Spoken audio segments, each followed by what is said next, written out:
Aziz do'stlar, hozir sovuq kunlar boshlandi. Juda ko'pchilikda virus ketyapti, virusli jarayonlar, proseslar ketyapti. Shu sababli biz immunitetimizni ko'tarishimiz kerak. Birinchi o'rinda immunitetni ko'tarishga harakat qiling. Vitamin C. Bu organizm juda ham kerakli immunitet uchun, virusga qarshi bu kapsula holatida vitamin C ni alohida topishingiz juda ham qiyin. Ikkinchisi pentakam.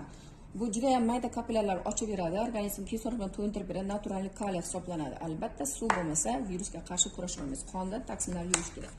Va uchinchisi esa bu vitamin D3. Bilasiz, mana yoz fasli tugadi, endi kuz faslida quyoshli kunlar kamayganligi sababli biz organizm vitamin D3 ishlab chiqarishi pasayadi. Shu sababli vitamin D3 yetishmasa immunitet pasayadi.